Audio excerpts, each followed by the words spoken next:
اب 15ویں صدی میں ہم ہیں۔ اب ایک بات میں کہہ رہا ہوں اور وہ میری ذاتی رائے ہے، گمان اندازہ اس میں مجھ سے اختلاف کرنے کا ہر ایک کو حق ہے۔ میرے نزدیک 15ویں صدی ہجری اب مجدد کامل الامام المہدی سلسلہ تجدید خلافت کی آخری کڑی کے ظہور کا وقت ہے۔ اس میں مجھے ایک تو قرآن مجید سے اشارہ ہے، میں اسے تفسیر نہیں کہتا۔ میرے نزدیک قرآن مجید میں چند آیتیں سورہ مدثر کی اور چند آیتیں سورہ انشقاق کی بڑی عجیب ہے۔ سورہ مدثر کی آیات میں حضور کی آمد کا نقشہ کھینچا گیا ہے، کلا والقمر واللیل اذ ادبر والصبح اذا اسفر انہا لإحدی الکبر نذیرا للبشر لمن شاء منکم ان یتقدم او یتأخر۔ نہیں، قسم ہے چاند کی، کلا والقمر واللیل اذ ادبر، اور رات کی جبکہ وہ پیٹھ موڑنے جانے لگے اور صبح کی جبکہ وہ روشن ہو جائے۔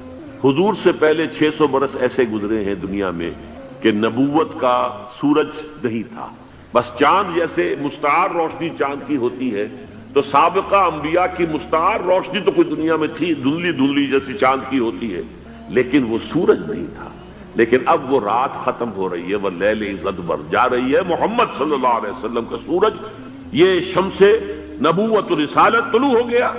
وَالصُّبْحِ إِذَا أَسْفَرَ إِنَّهَا لَإِحْدَى الْكُبَرِ، بہت بڑی باتوں میں سے ایک بات ہے جو ہوئی ہے، وہ معمولی واقعہ نہیں ہے، احد الکبر، یہ تاریخ انسانی کے عظیم ترین واقعات میں سے ہے بے شک محمدی، نذیرا للبشر، پوری نوع انسانی کے لیے نذیر بن کر آئے۔ یہ تو ہے حضور کا معاملہ، لیکن اب جو معاملہ ہونا ہے دوبارہ، اس لیے کہ خلافت علی منہاج النبوت دوبارہ اب قائم ہوگی انشاءاللہ۔ حضور کے بعد میں آپ کو بتا چکا ہوں، خلافت راشدہ ختم ہونے کے بعد سے زوال زوال زوال زوال زوال زوال زوال زوال زوال، تھوڑا سا 2.5 سال کا 2 سال کا وقفہ آیا ہے حضرت عمر بن عبدالعزیز کا، ورنہ زوال زوال زوال زوال زوال۔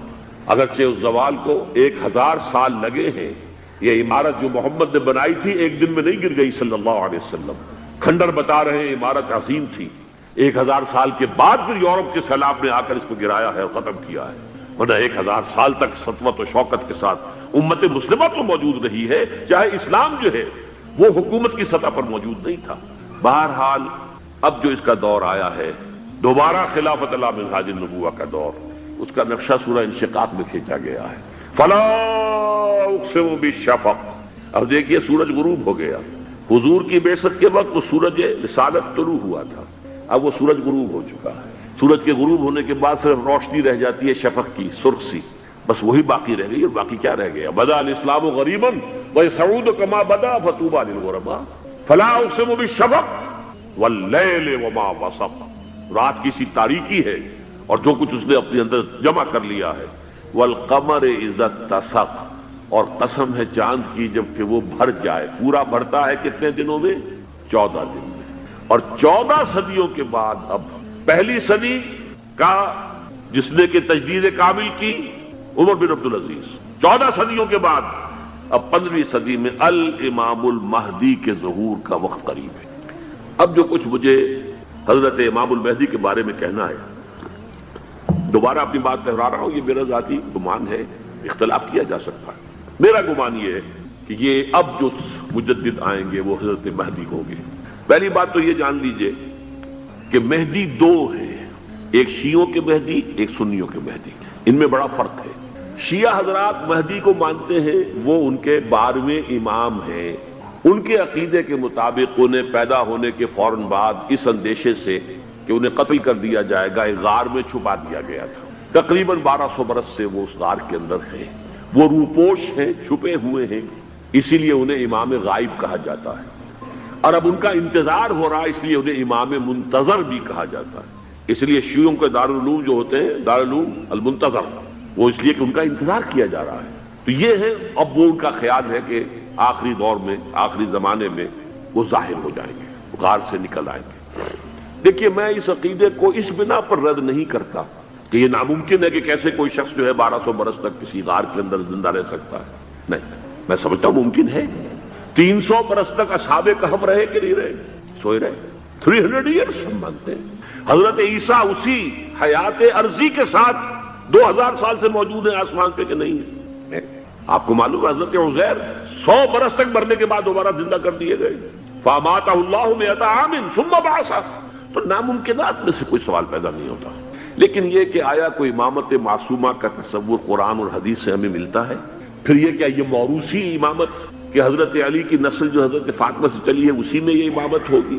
اس کے لیے ہمارے پاس کوئی دلیل نہیں ہے، ہم اس کو تسلیم نہیں کرتے. ہم تو سمجھتے ہیں کہ معصومیت ختم ہو گئی محمد الرسول اللہ صلی اللہ علیہ وسلم پر. خاتم المعصومین ہے محمد الرسول اللہ. اب ان کے بعد تو اجتہاد ہے اور خلافت ہے. عام معاملات میں اجتہاد ہوگا، نظام خلافت کا ہوگا. تو ہمارے نزدیک جو میں جس مہدی کا نام لے رہا ہوں وہ مہدی ہے جو ایک مجدد ہوں گے، جیسے کہ مجددین کے نام میں نے آپ کو گنوائے ہیں. مجدد الفسانی ہو، شاہ ولی اللہ ہو، سید احمد بریلوی ہو، شیخ الہند ہو. ایک ہوں گے انسان جو پیدا ہوں گے انسانوں کی طرح عام طور پر اپنی عمر کو پختگی کو پہنچیں گے، پھر وہ سامنے آئیں گے منظر پر، پھر وہ کام کریں گے، قیادت کریں گے. عرب میں ان کا ظہور ہوگا. دوسری بات یہ نوٹ کر لیجئے حضرت مہدی کے بارے میں، ہمارے ہاں احادیث کے جو مجموعے ہیں ان میں جو ٹاپ کے 2 مجموعے ہیں ان میں کہیں حضرت مہدی کا ذکر نہیں ہے، نہ صحیح بخاری میں نہ صحیح مسلم میں. لیکن ہم اسے نظر انداز نہیں کر سکتے کہ صحائح ستہ کی بقیہ 4 کتابوں کے اندر موجود ہے، لہذا نظر انداز نہیں کر سکتے، اگنور کرنا ممکن نہیں ہے. اب اس میں چاہتا ہوں کہ کچھ حدیثیں آپ کو میں سناؤں جن میں حضرت مہدی کا تذکرہ کیا گیا ہے. پہلی ہے وعن عبداللہ ابن مسعود قال قال رسول اللہ صلی اللہ علیہ وسلم. حضرت عبداللہ ابن مسعود سے روایت ہے، وہ فرماتے ہیں کہ حضور نے ارشاد فرمایا لا تذهب الدنيا حتى يملك العرب رجل من اہل بیتی. یہ دنیا ختم نہیں ہوگی جب تک کہ عرب پر میرے اہل بیت میں سے ایک شخص کی حکومت قائم نہ ہو. اور آپ کو معلوم ہے کہ آج تک عرب پر حضور کے اہل بیت کی کوئی حکومت قائم نہیں ہوئی. اور جب قائم ہوئی بھی تھی حضرت علی کو اگر شمار کیا جائے، اس لیے کہ حضور نے وہ جو مشہور واقعہ ہے کہ ایک چادر میں لے لیا تھا حضرت علی کو اور حضرت فاطمہ اور حضرات حسنین کو، اللہم ہؤلاء اہل بیتی، اے اللہ یہ بھی میرے اہل بیت ہیں. تو حضرت علی کی بھی حکومت منعقد نہیں ہوئی، پورے عالم اسلام پر ان کی حکومت نہیں تھی، اس لیے کہ شام اور مصر دونوں صوبے جو ہیں انہوں نے ان کی اطاعت قبول نہیں کی تھی. اس حوالے سے یہ معاملہ ابھی ہونا ہے. لا تذهب الدنيا حتى يملك العرب رجل من اہل بیتی یواطئ اسمہ اسمی. اس کا نام وہی ہوگا جو میرا نام ہے، یعنی محمد صلی اللہ علیہ وسلم. اور ان کا نام بھی، مہدی کا نام بھی محمد ہو. مہدی تو ان کا لقب ہے. یہ ترمذی میں بھی ہے، ابو داؤد میں بھی ہے، سنن ابی داؤد جامع ترمذی. بلکہ ابو داؤد میں ایک اور روایت ہے، قال حضور نے فرمایا لو لم يبقى من الدنيا الا يوم. اگر دنیا کی زندگی میں سے کچھ بھی نہ بچے سوائے ایک دن کے، لطول اللہ تعالی ذلك اليوم، تو اللہ تعالیٰ اس دن کو لمبا کر دے گا، حتی یبعث فیہ رجلا منی، یہاں تک کہ میرے خاندان میں سے ایک شخص کو اٹھائے گا، من اہل بیتی، میرے اہل بیت میں سے، یواطئ اسمہ اسمی و اسم ابی ہے اسم ابی، جس کا نام میرے نام پر ہوگا، جس کے والد کا نام میرے والد کے نام پر ہوگا، محمد ابن عبداللہ ان کا نام ہوگا. اور وہ یملأ الارض قسطا وعدلا کما ملئت ظلما وجورا، وہ سرزمین عرب کو عدل اور انصاف سے اسی طرح بھر دیں گے جیسے کہ وہ ظلم اور زیادتی سے بھر چکی ہوگی.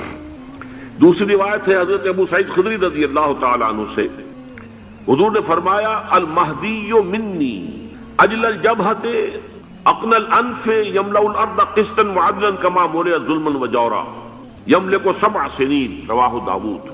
کہ مہدی مجھ میں سے ہوں گے بڑی روشن پیشانی والے اور بڑی کھڑی ناک والے، وہ زمین کو بھر دیں گے انصاف سے اور عدل سے جیسے کہ وہ ظلم سے بھری ہوئی ہوگی، اور وہ 7 برس تک حکومت کریں گے. عرب میں خالص خلافت علی منہاج النبوہ کا نظام حضرت مہدی کے ہاتھوں قائم ہوگا اور 7 برس تک قائم رہے گا عرب کے اندر. اس کا اگلا مرحلہ میں بعد میں بیان کروں گا. تیسری روایت، اور اس کو میں اس لیے خاص طور پہ سنا رہا ہوں کہ اس میں وہی الفاظ آئے ہیں جو میں نے ابتدا میں حدیث آپ کو سنائی تھی، اس کے الفاظ ہیں. عن ابی سعید قال ذکر رسول اللہ صلی اللہ علیہ وسلم بلاء یصیب هذه الامہ حتی لا یجد الرجل ملجا یلجا الیہ من الظلم. حضور نے ذکر فرمایا کہ ایک دور ایسا آئے گا انتہائی ابتلا اور آزمائش اور مصائب کا کہ کسی شخص کو کوئی سر چھپانے کی جگہ نہیں ملے گی اس ظلم سے اپنے آپ کو بچانے کے لیے. فیبعث اللہ رجلا من عترتی و اہل بیتی، تو پھر اللہ میرے خاندان میں سے، میرے اہل بیت میں سے اٹھائے گا ایک شخص کو، فَيَمْلَأُ بِهِ الْأَرْضَ قِسْطًا وَعَدْلًا، اور اس کے ذریعے سے اللہ تعالیٰ زمین کو عدل و قسط سے بھر دے گا. یرضا عنہ ساکن السماء، یہ وہی الفاظ آ گئے، اب اس سے پھر راضی ہو جائیں گے آسمانوں میں رہنے والے بھی، وساکن الارض، اور زمین میں رہنے والے بھی۔ لا تدع السماء من قطرها شيئا الا ثبت، آسمان اپنا ایک قطرہ بھی نہیں روکے گا مگر یہ کہ اس کو زمین کے اوپر نثار کر دے گا، بارش کی شکل میں گرا دے گا۔ ولا تدع الارض من نباتها شيئا الا اخرجت، اور زمین اپنی پیداوار میں سے کوئی شے نہیں چھپائے گی، نہیں روکے گی مگر اس کو ظاہر کر دے گی۔ چوتھی حدیث جو ہے وہ حضرت ام سلمہ سے رضی اللہ تعالی عنہ قال سمعت رسول اللہ صلی اللہ علیہ وسلم یقول المہدی من عتبتی من اولاد فاطمہ، رواہ ابو داؤد، یہ بھی سنن ابو داؤد کی روایت ہے۔ حضور نے فرمایا مہدی میرے خاندان سے، میرے اہل بیت سے ہوں گے، یعنی اولاد فاطمہ میں سے، اور تفسیر اس کی آتی ہے کہ حضرت حسن کی اولاد میں سے ہوں گے۔ پانچویں حدیث میں آپ کو سنا رہا ہوں، اور اس میں ایک عجیب مشابہت آپ کے سامنے آئے گی حضرت عمر بن عبدالعزیز کے ساتھ، یہ اول اور آخری کڑی کے درمیان مشابہت۔ ان علی رضی اللہ تعالی عنہ، یہ حدیث جو ہے مسند احمد ابن حنبل میں بھی ہے اور سنن ابن ماجہ میں بھی ہے۔ قال قال رسول اللہ صلی اللہ علیہ وسلم المہدی منا اہل البیت یصلحہ اللہ فی لیلۃ، مہدی ہم میں سے ہوں گے، ہمارے اہل بیت میں سے، اور اللہ ایک ہی رات میں ان کی اصلاح کر دے گا۔ یعنی وہ پہلے سے کوئی زیادہ روحانی یا دینی کوئی اس سے بڑی شخصیت نہیں ہوں گے، لیکن ایک ہی رات میں اللہ تعالیٰ ان کی سیرت و کردار کے اندر انقلاب عظیم برپا کر دے گا۔ جیسے کہ میں نے عرض کیا تھا آپ سے کہ عمر بن عبدالعزیز کی زندگی میں انقلاب عظیم آیا ہے، خلافت کا بوجھ پڑتے ہی کہاں وہ خوش باش اور خوش لباس اور خوش خوراک، وہ شہزادہ ٹھاٹ باٹ والا، جاگیر والا، گورنر کا بیٹا اور خود گورنر، اور کہاں یہ کہ اس کی وہ درویشی جو میرے نزدیک واللہ عالم ڈرتے ڈرتے کہہ رہا ہوں، میرے نزدیک وہ حضرت ابو بکر، حضرت عمر اور حضرت علی کی درویشی کو بھی مات دے گئی، لیکن کنٹراسٹ بہت شدید ہے۔ وہاں جو بھی کچھ تھا وہ تدریجاً آیا تھا، ہوتے ہوتے ہوتے ایک انتہا، اور یہاں سڈن آیا۔ چھٹی حدیث عن انس سمعت رسول اللہ صلی اللہ علیہ وسلم یقول نحن ولد عبد المطلب سعادت اہل الجنہ، ہم عبد المطلب کی جو اولاد ہیں اور نسل ہیں، ہم جنت کے سردار ہیں۔ اور پھر آپ نے نام گنوائے ہیں، انا وحمزۃ وعلی وجعفر والحسن والحسین والمہدی، میں خود اور حضرت حمزہ بنو عبد المطلب میں سے، عبد المطلب کے بیٹے، اور علی اور جعفر حضرت علی کے بھائی جعفر طیار، اور حسن اور حسین حضرت فاطمہ کے لخت جگر حضرت علی کے بیٹے، والمہدی، اور آخر میں جا کر پھر مہدی۔ اب میں آپ کو ایک حدیث سنانے چلا ہوں جس میں ایک عجیب نقشہ سامنے آتا ہے کہ یہ مہدی جب ظاہر ہوں گے تو کس طور سے ظاہر ہوں گے، ان کے ظہور کی کیفیت کیا ہوگی، کیف یظہر۔ یہ روایت ہے حضرت ام سلمہ سے رضی اللہ تعالی عنہا، حضور کی زوجہ محترمہ ہیں، فرماتی ہیں ام سلمہ عن النبی صلی اللہ علیہ وسلم قال یکون اختلاف عند موت خلیفۃ، موت خلیفۃ، حضور نے فرمایا ایک خلیفہ کی موت پر اختلاف واقع ہو جائے گا، خانہ جنگی ہو جائے گی۔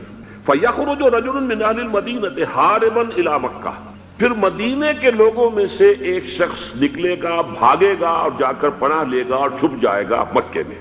فَيَأْتِيهِ نَاسٌ مِّنْ أَهْلِ مَكَّةِ، پھر اس کے پاس آئیں گے اہل مکہ، مکہ کے لوگ، فَيُخْرِجُونَهُ، اور اسے نکالیں گے، جہاں وہ چھپے ہوئے ہوں گے وہاں سے نکالیں گے۔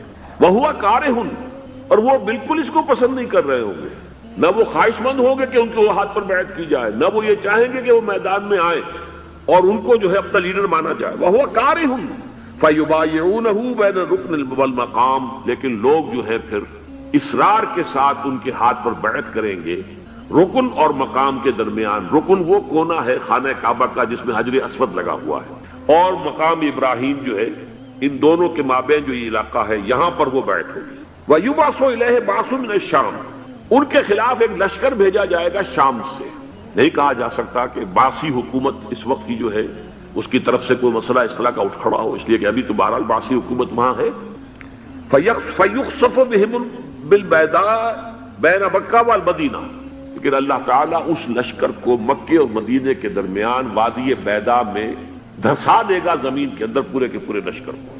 فَإِذَا رَأَى النَّاسُ ذَلِكَ، جب لوگ یہ دیکھیں گے اتنی بڑی نشانی ظاہر ہو گئی، أَتَاهُ أَبْدَالُ الشَّامِ وَعَصَائِبٌ من العراق فَيُبَايِعُونَهُ، اب شام سے سارے کے سارے جو اولیاء اللہ ہیں وہ بھی آئیں گے، اور عراق سے جوک در جوک لوگ آئیں گے اور ان سے بیعت کریں گے۔ وَيَعْمَلُ فِي النَّاسِ بِسُنَّةِ نَبِيِّهِمْ، پھر وہ عمل کریں گے لوگوں کے مابین، حکومت کریں گے اپنے نبی کی سنت کے مطابق۔ وَيُلْقِ الْإِسْلَامُ بِجَرَانِهِ، اور اسلام اپنی گردن زمین پر ٹکا دے گا۔ وَالْأَرْضَ، فی الارض، زمین میں۔ فَيَلْبَسُ 7 سنین، پھر وہ 70 برس تک حکمران رہیں گے، 7 برس تک حکمران رہیں گے۔ ثم یتوفا، پھر ان کا انتقال ہوگا۔ ویصلی علیہ المسلمون، اور مسلمان ان پر نماز پڑھیں گے۔ یہ جو میں نے آپ کے سامنے نقشہ کھینچا ہے، اس سے اب میں ایک نتیجہ نکالتا ہوں، اسے بھی میرا گمان کہیے، اختلاف بھی کر سکتے ہیں آپ، اگر اس کو وزنی سمجھے تو قبول بھی کر سکتے ہیں۔ وہ یہ ہے کہ میرے نزدیک شاہ فہد کے انتقال پر لا محالہ یہ صورتحال پیدا ہو جائے۔ ولی عہد وہاں ہیں عبداللہ بن عبدالعزیز، امریکہ کو وہ پسند نہیں کرتے اور امریکہ انہیں پسند نہیں کرتا، یہ بالکل تشتش بام ہے۔ امریکہ نے لازماً جس طریقے سے اپنے پنجے گاڑے ہیں سعودی عرب کے اندر، اپنا فوجی اڈا بنایا ہے، تو آسانی کے ساتھ وہاں سے اپنے پنجے ہٹانے کے لیے تیار نہیں۔ ایک حدیث میں آتا ہے قرن الشیطان، نجد سے شیطان کا سینگ برآمد ہوگا، وہ شیطان کا سینگ ہے، جو میزائل وہاں پر لگے ہوئے ہوں گے اس وقت، در حقیقت وہ سارے کے سارے جو ہیں وہ شیطان کے سینگ ہیں۔ بہرحال کوشش وہ کرے گا کہ جیسے کہ اس نے جارڈن میں کیا، کتنے عرصے سے وہاں شاہ حسین کا چھوٹا بھائی حسن جو ہے وہ ولی عہد تھا، عین وقت کے اوپر آ کر، اور پتہ نہیں کیسی کیسی دوائیاں دے کر اسے لے کر آئے ہیں شاہ حسین کو، مرتے ہوئے کو تھوڑی دیر زندہ رکھنے کے لیے، اور وہ تبدیلی کروا کر جو ہے واپس لے گئے ہیں۔ تو یہ معاملہ ہوا ہے، تبدیلی کروا دی، وہاں تو ہو گئی آرام سے، کوئی بات نہیں۔ بحرین میں بھی غالباً ایسا ہی معاملہ ہوا ہے، واللہ عالم، مجھے یاد پڑتا ہے کہ وہ چاہتے ہیں کہ ہمارا پسند کا آدمی آئے۔ اگر سعودی عرب میں یہ کام کیا گیا تو اس کا لازمی نتیجہ خانہ جنگی ہوگا، اس لیے کہ وہاں کی روایت یہ بڑی سخت ہے، بڑی پختہ ہے۔ پھر یہ کہ وہاں جو ہے امیر عبداللہ جو ہے، جو وہاں پر اگرچہ سپہ سالار وہ نہیں ہے، کمانڈر ان چیف وہ نہیں ہے، کمانڈر ان چیف تو کوئی اور ہے، لیکن الحرس الوطنی جو ہے، نیشنل گارڈ، بہت بڑی فورس ہے وہ، اصل بیڈوئن فورس جو ہے صحرا کے لوگوں کی، عرب فورس، وہ در حقیقت الحرس الوطنی ہے، نیشنل گارڈ ہے، اور اس کا کمانڈر ان چیف یہ ہے امیر عبداللہ۔ تو لازماً یہ شکل جو ہے پوری ہو کر رہے گی۔ جیسے ہی یہ معاملہ ہوا شاہ فہد کے انتقال کا، تو یہ اختلاف ہوگا، خانہ جنگی ہوگی، پھر کوئی اللہ کا بندہ جو ہوگا۔ میرے نزدیک، میں آج سے کوئی 6-7 سال پہلے سالانہ اجتماع تھا تنظیم اسلامی کا راولپنڈی میں، میں نے اس وقت وہاں کہا تھا، اس سے ذرا اخبارات میں بھی کچھ وہ کنٹروورسی آئی تھی کہ میرے نزدیک امام مہدی پیدا ہو چکے ہیں، ان کے ظہور کا وقت قریب ہے۔ اور اس کی تھوڑی سی بات میں مجھے معلوم ہوا کہ جین ڈکسن غالباً نام ہے امریکن اس کا، جس نے یہ پیشن کوئی خبر دی تھی کہ 1962 میں عالم عرب میں ایک بچہ پیدا ہوا ہے کہ جو وہاں کا نقشہ بدل کر رکھ دے گا۔ یہ جین ڈکسن کی غالباً پیشن گوئی ہے۔ بہرحال مجھے اس کی پیشن گوئی سے کوئی دلچسپی نہیں ہے، میں تو جو احوال دیکھ رہا ہوں، یعنی اسرائیل کا قائم ہو جانا، اور اس کے بعد اب یروشلم کا مسلمانوں کے ہاتھوں سے نکل جانا، اور اب گویا کہ وہ الملحمۃ العظمیٰ جو ہے تلی کھڑی ہے، کسی بھی وقت جو ہے یہ جو ہے وہ لاوا پھٹ سکتا ہے، آتش فشاں پھٹ سکتا ہے۔ تو یہ تمام حالات ایسے ہیں کہ جن کی وجہ سے میں سمجھتا ہوں کہ ایک تو جو قرآن مجید کے اشارات میں نے آپ کو بتائے، 14 صدیاں 14 دن میں چاند کا پورا ہونا، والقمر اذا اتسق، 14 دن میں 14ویں کا چاند۔ اسی طرح اب یہ 14 صدیوں کے بعد یہ صدی جو 15ویں صدی ہے، یہ در حقیقت ظہور امام مہدی کی صدی ہے۔ لیکن یہ کہ امام مہدی کی حکومت قائم کرنے کے لیے کون لوگ آئیں گے؟ عرب جو ہیں وہ اندر سے کھوکھلے ہو چکے ہیں، عیاشی نے، دولت نے، پیسے نے، دولت، پیسہ، عیاشی، اس کی وجہ سے کھوکھلے ہو چکے۔ یہاں میں آپ کو 2 حدیثیں سنانا چاہتا ہوں، بہت سے ہوں گے، آپ اطمینان سے تشریف رکھیے۔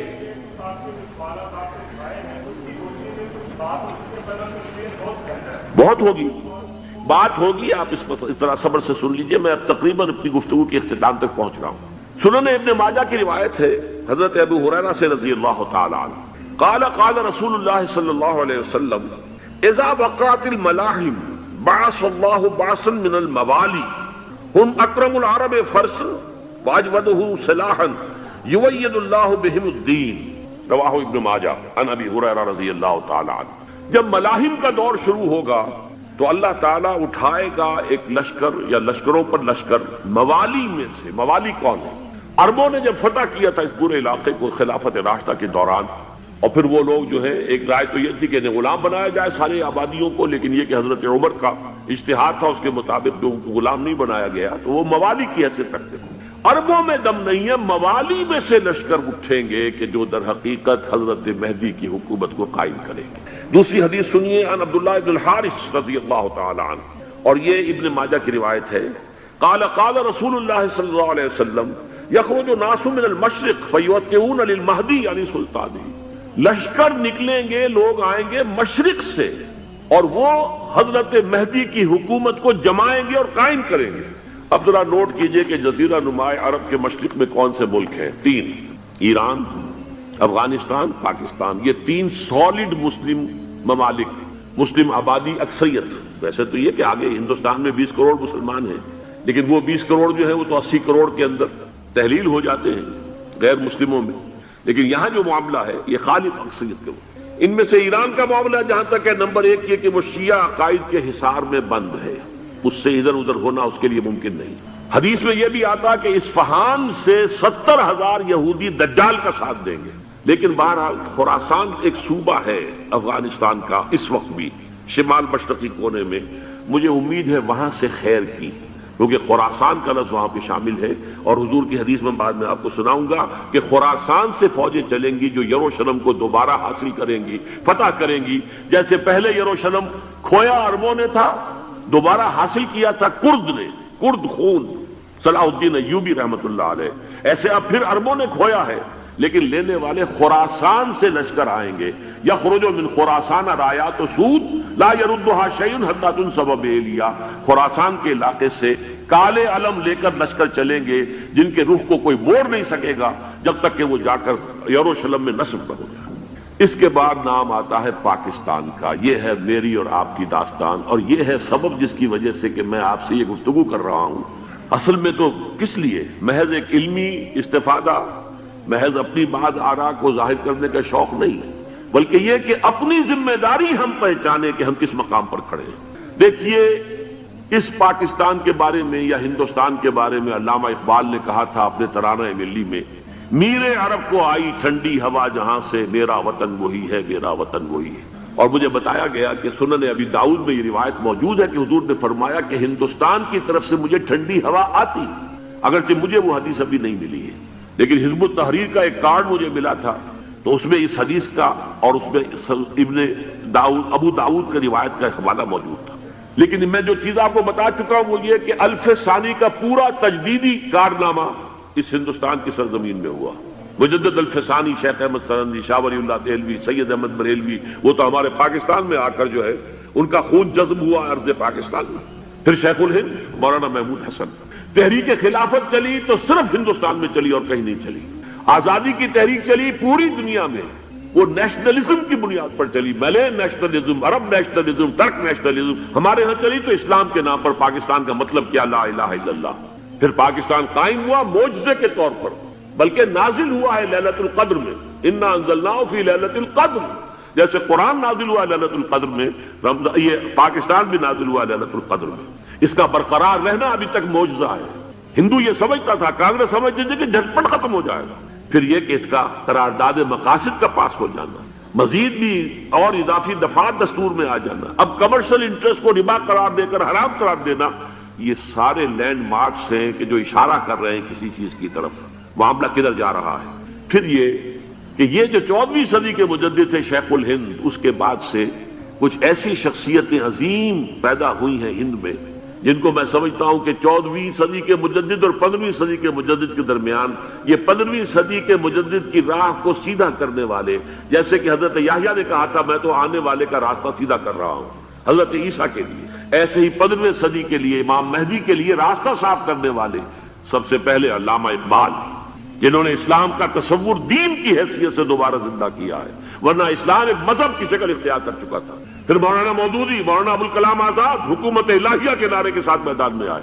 یہ اقبال نے جو تصور پیش کیا تھا اس پر عملی جد و جہد کے لیے حزب اللہ قائم ہوئی۔ نوٹ کر لیجئے 11 برس کا فرق ہے عمر کا علامہ اقبال کے اور ابوالکلام کے، اور 1913 میں جب حزب اللہ قائم کی ہے اس وقت علامہ اقبال کی ملی شاعری اپنے عروج کو پہنچ چکی تھی۔ پھر یہ کہ علامہ اقبال کے بعد تعمیل جو ہے اس کام کی، وہ ابوالکلام نے کی، لیکن روایتی علماء کی شدید مخالفت کی وجہ سے وہ بددل ہو کر چھوڑ گئے، کانگریس میں شامل ہو گئے، بساط جو ہے حزب اللہ کی انہوں نے لپیٹ دی۔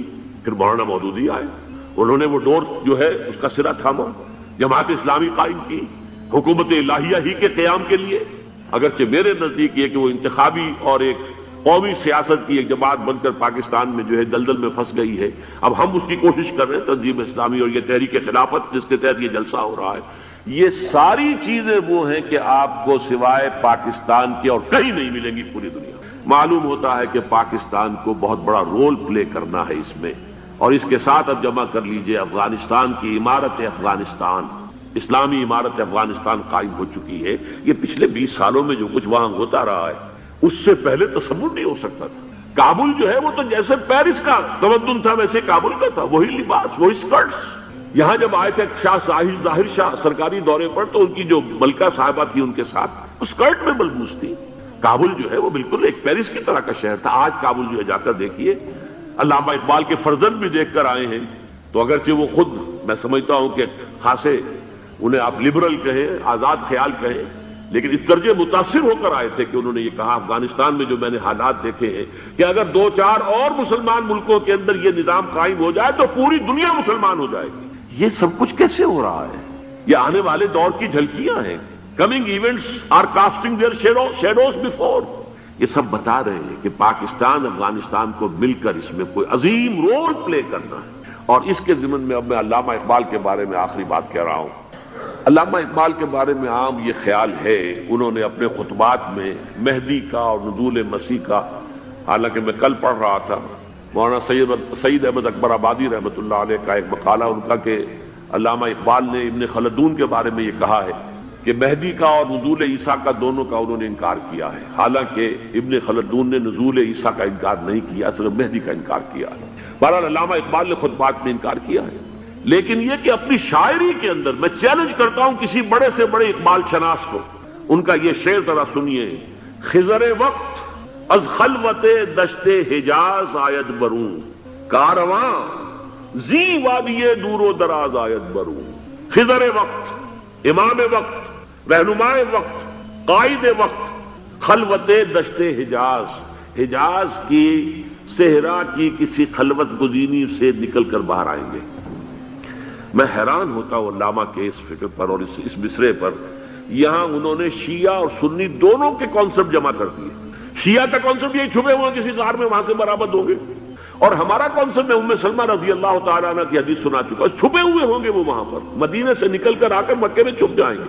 اس خانہ جنگی کی حالت میں لوگ ان کی طرف دیکھ رہے ہوں گے، سوچتے ہوں گے انہیں میدان میں آنا چاہیے، کوئی پارٹ پلے کرنا چاہیے، امت کی رہنمائی کرنی چاہیے، لیکن وہ چھپیں گے، وہ کارے ہوں گے، وہ اس ذمہ داری کو قبول نہیں کرنا چاہیں گے، جا کے چھپ جائیں گے مکے میں، وہاں سے مکے والے انہیں نکالیں گے، اور وہ کارے ہوں گے، انہیں بالکل یہ پسند نہیں ہوگا کہ یہ ذمہ داری اٹھائیں۔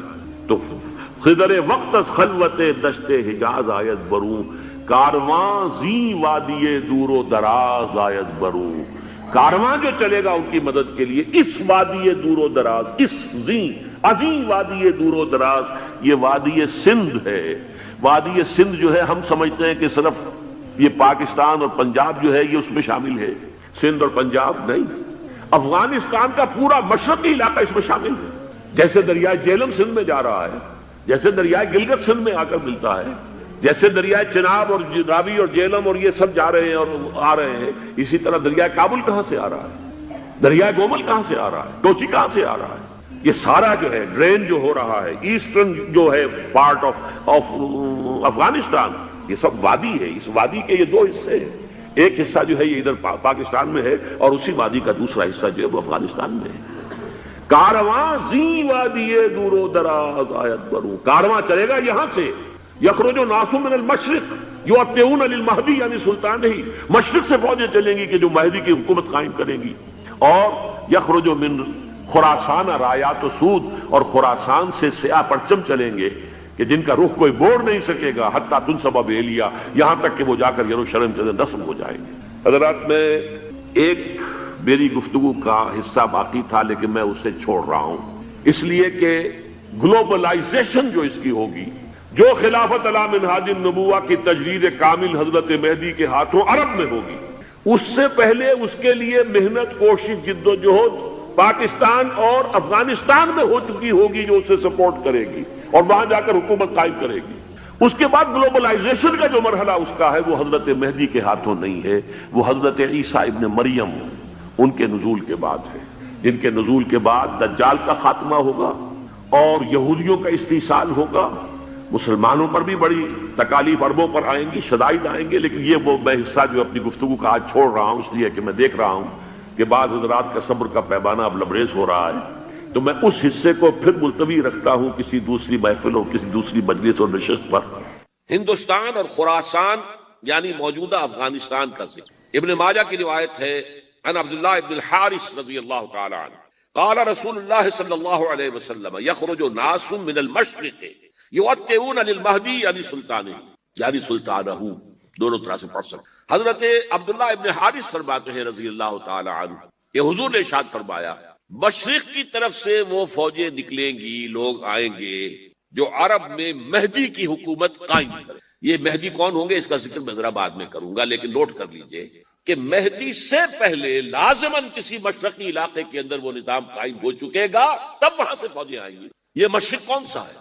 عرب کے مشرق میں آپ چلیے ایران بھی آ جائے گا، افغانستان بھی ہے، پاکستان بھی، اور اگر اسے اور توسیع دیں تو ہندوستان بھی ہے۔ یہ ہے عرب کا مشرق، اس سے فوجیں جائیں۔ اس کا کیا مطلب ہے کہ اس میں سے کسی جگہ پر نظام خلافت پہلے قائم ہو جائے گا تاکہ وہاں سے فوجیں جائیں گی جو جزیرہ نما عرب میں حضرت مہدی کی حکومت کو قائم کرے۔ اب دوسری حدیث سنیے، یہ سنن ابن ماجہ کی حدیث تھی جو میں نے آپ کو سنائی، آپ نے پڑھی۔ دوسری عن ابی ہریرہ رضی اللہ تعالی عنہ، یہ ترمذی شریف کی روایت ہے، قال قال رسول اللہ صلی اللہ علیہ وسلم یخرج من خراسان رایات سود لا يردها شیء حتی تنصب بایلیا۔ خراسان کے علاقے سے سیاہ جھنڈے لے کر فوجیں آئیں گی، ان کا رخ کوئی موڑ نہیں سکے، ان کو پیچھے پھیر نہیں سکیں گے کوئی بھی، یہاں تک کہ وہ یروشلم میں جا کر جھنڈے نصب کر دیں۔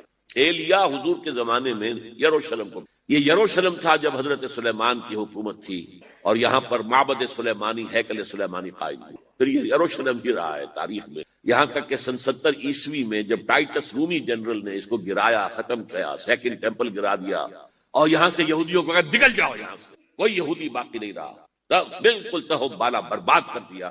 اس کے کوئی 150 سال بعد ہیڈریان، رومن ایمپرر ہیڈریان، اس نے پھر دوبارہ آباد کیا اسے، 150 سال تک یہ بالکل بنجر اور بالکل غیر آباد پڑا۔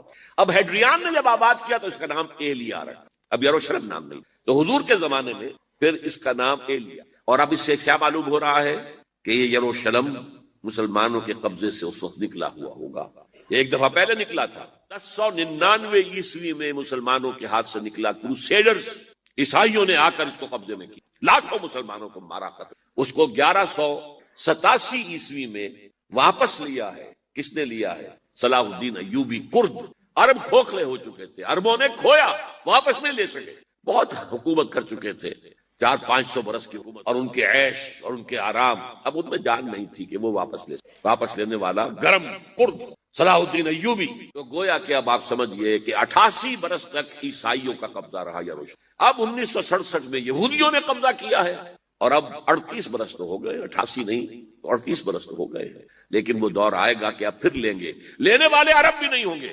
خراسان کے علاقے سے، یہ خراسان کیا تھا؟ ایلیا تو میں نے آپ کو بتایا یروشلم کا نام ہے۔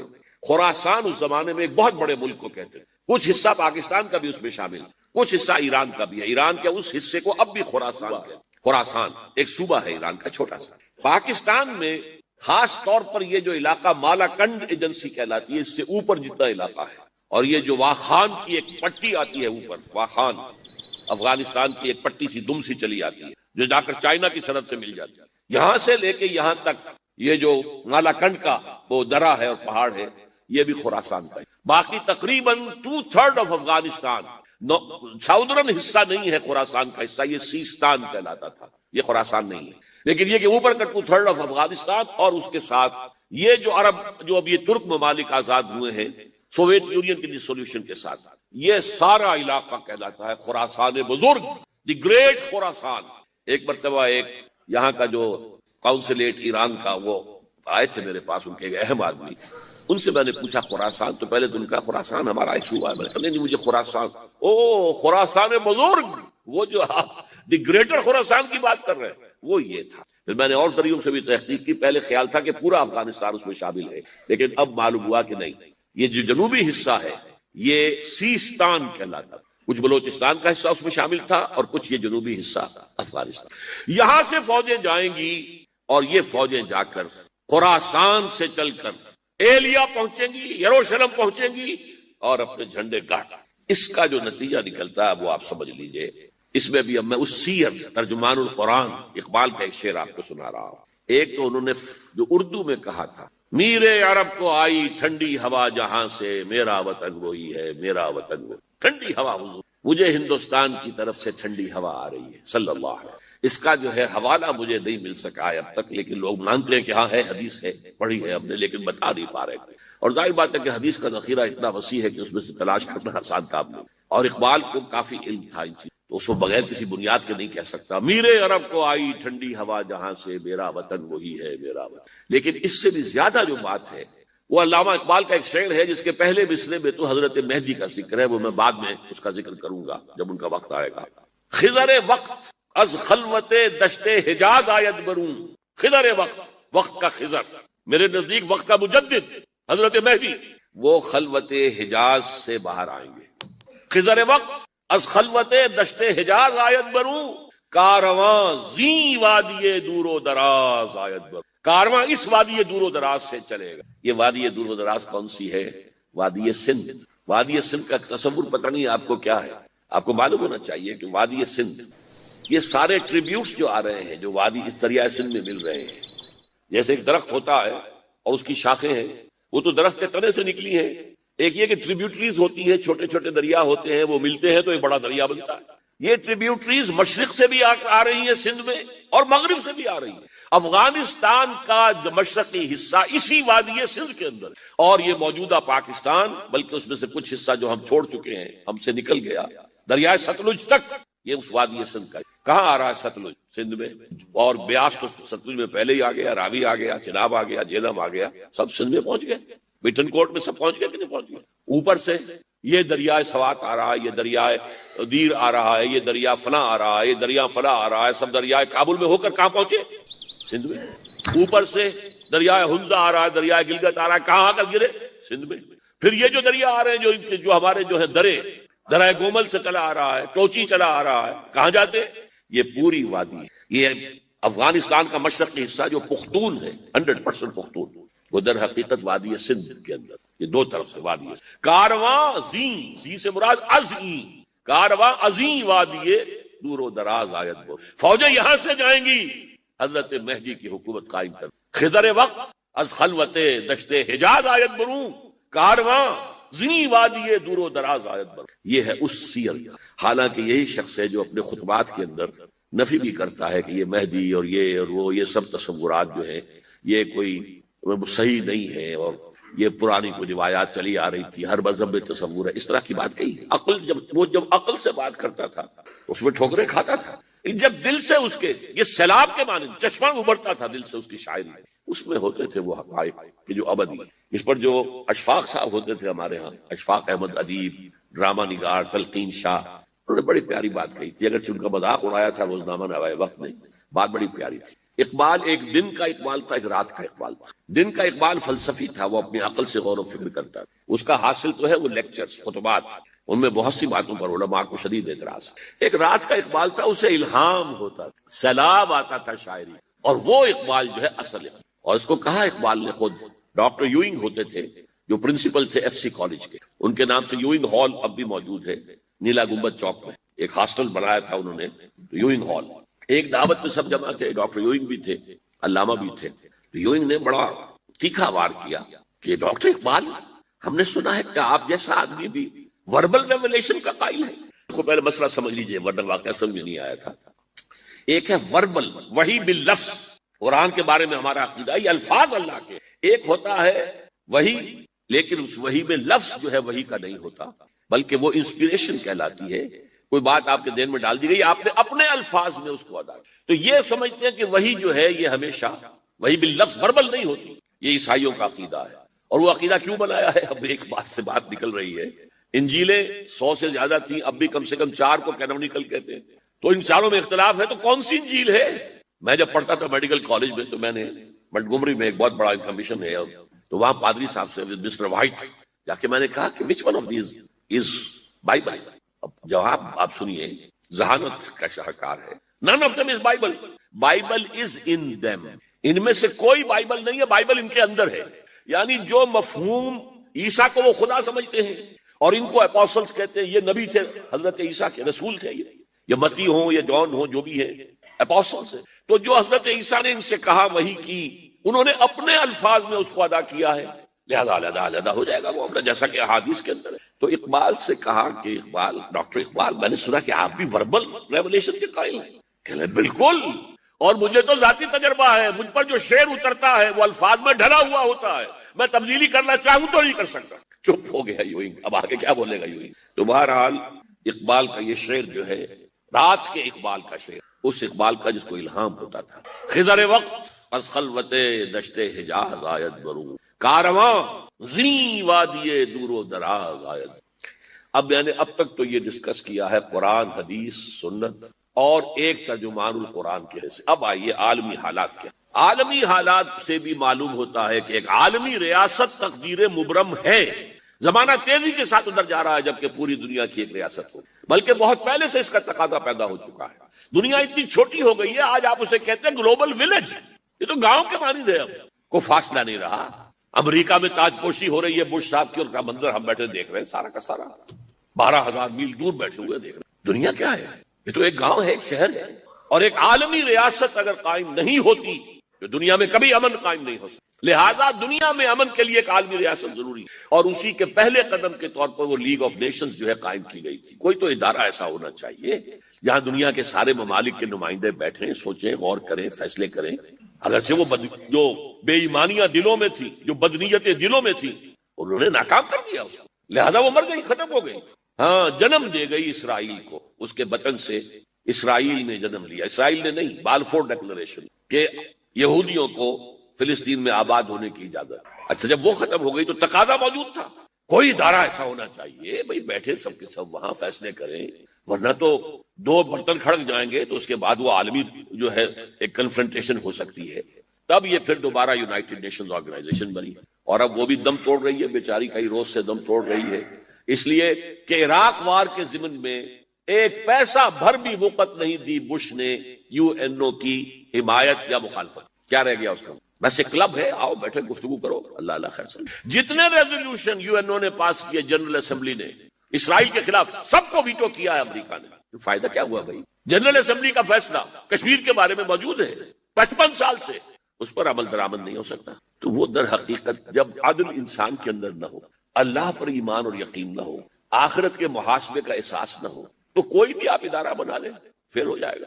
ایک زمانے میں، وہ بھی میرے زمانے طالب علمی کا ہے، جمعیت طلبہ والے جو ہے کراچی سے نکالا کرتے تھے اسٹوڈنٹس وائس، ایک انگریزی ہفت روزہ، اس میں لکھا تھا یو این او کا مطلب ہے یونائٹڈ نیشنز آرگنائزیشن نہیں، انٹائڈ نیشنز آرگنائزیشن، جو بندھی ہوئی نہیں ہے آپس میں. یہ نیشنز جو ہے ان کا کوئی آپس میں تعلق نہیں ہے، ان کی آرگنائزیشن انٹائڈ یونائٹڈ کی. اور آج اس کا مظہر سامنے آ چکا ہے. لیکن تقدیر مبرم ہے. The march of history cannot be stopped. چاہے نیو ورلڈ آرڈر آئے، چاہے جسٹ ورلڈ آرڈر آئے گا ورلڈ آرڈر، جس میں کوئی شک نہیں. گلوبلائزیشن ہو رہی ہے، ٹرپس کا معاہدہ ہو رہا ہے. یہ سارا جو ہے کدھر ہم سفر کر رہے ہیں، کدھر جا رہے ہیں؟ Towards a world state.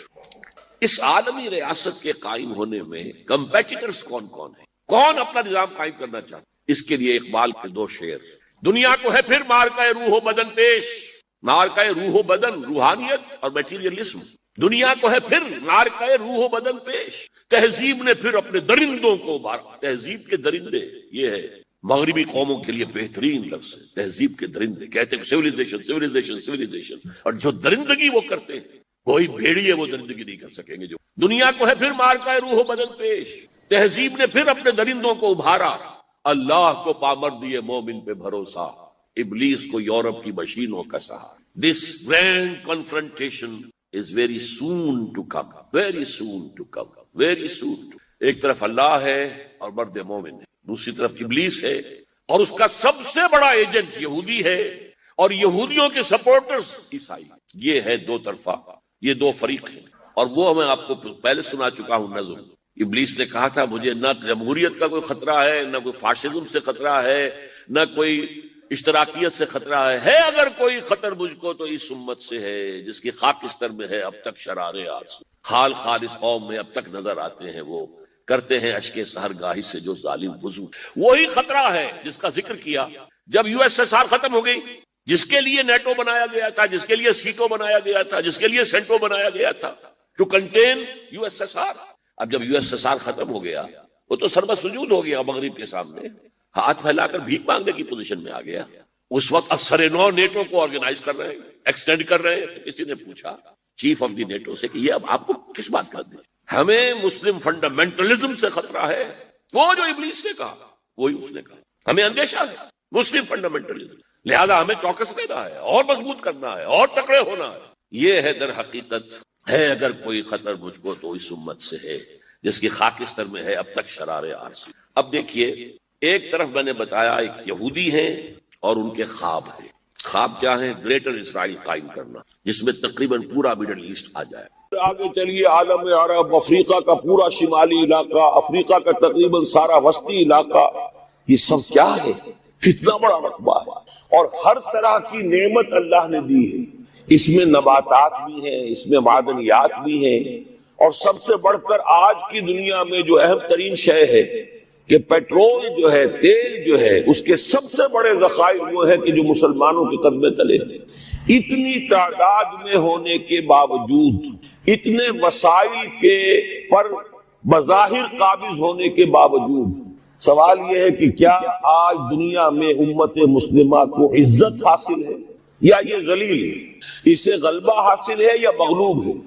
اسے کوئی دنیا میں وقار حاصل ہے یا یہ بالکل بے وقار ہو کر رہ گئی؟